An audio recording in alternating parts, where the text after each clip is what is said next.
Once again today, the Israel Defense Forces have carried out operations against Hamas militants.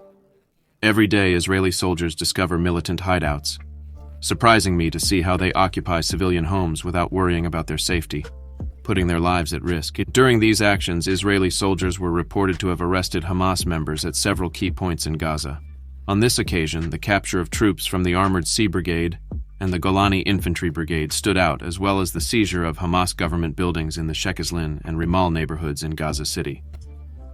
At the same time, it was announced that Israel continues to facilitate humanitarian corridors for the evacuation of Palestinians to the south.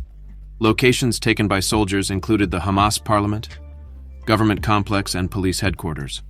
Also mentioned was the capture of the governor's house in Gaza, where the Hamas headquarters, police, and intelligence offices are located, as well as facilities used in the preparation of the October 7th attack. During the operation at the governor's house, soldiers from the 3rd Battalion of the Golani Brigade found household equipment and weapons that the Hamas terrorists had received during the previous attack on October 7th. This battalion played a crucial role in the fighting, suffering the loss of at least 41 members during the Hamas attack on southern Israel.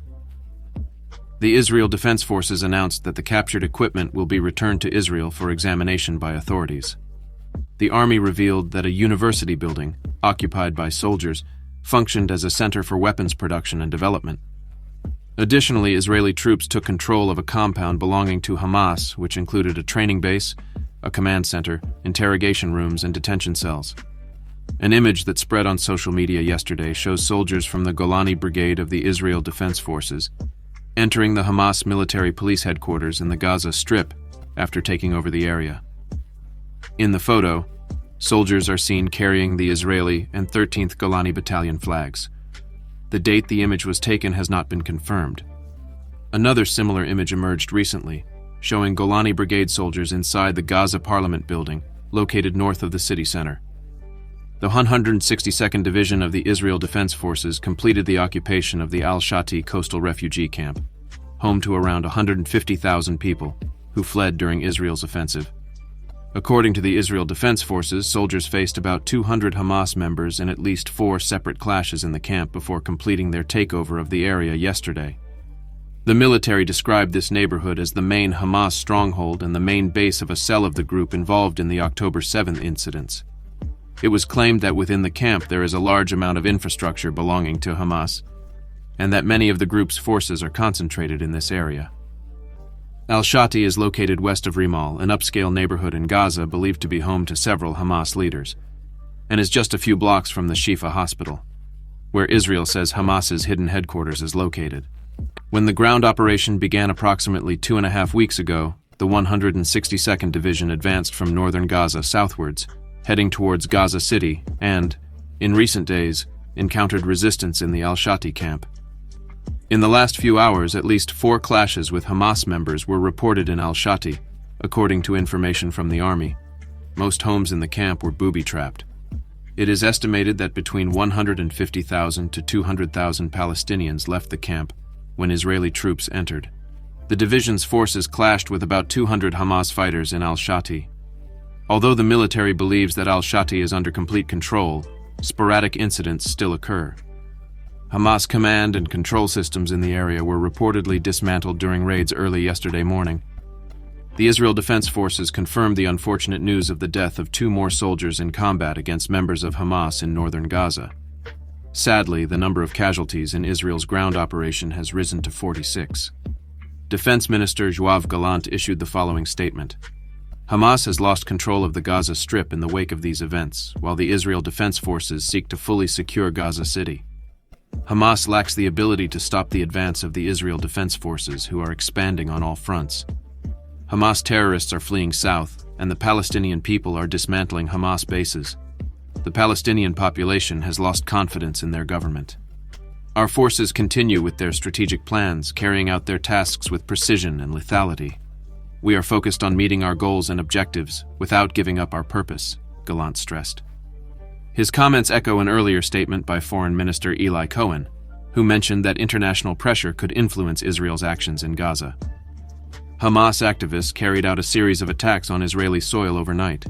In Israel, rocket bombardments carried out by Hamas members left several people injured, including one person who was taken to hospital in serious condition after an attack in a part of Tel Aviv. At the same time, the loss of 11 Givati Brigade soldiers to an anti-tank missile fired at their armored personnel carrier was one of the most tragic events during the war in Gaza. This development highlights one of the most serious threats to Israeli forces operating in the central Gaza region. Videos released by Hamas show its fighters emerging from secret tunnels, equipped with anti-tank missiles and explosives that are used against army armored vehicles. Although these images could be interpreted as an achievement for Hamas, they actually demonstrate the progress of the Israel Defense Forces in many cases. The technology that has managed to confront this threat is the Trophy system, developed by Rafael Advanced Defense Systems. This technology dates back to World War I, during which the concept of the tank originated. In previous conflicts, Egypt's use of Sager anti-tank missiles against Israeli forces and infantry accelerated the creation of reactive armor, consisting of high explosive plates sandwiched between metal layers, capable of stopping missiles and projectiles. The first version of reactive armor was created to counter shaped explosions that easily penetrated steel armor and generated a jet of molten metal. In response to the evolution of 2- or 3-stage anti-tank missiles, detonation rockets and projectiles were developed. In these systems, a smaller charge explodes first to activate the reactive plate, allowing the main charge to penetrate the shielding. To combat this, multi-layered armor was produced with these advancements. Simpler protection measures were also applied.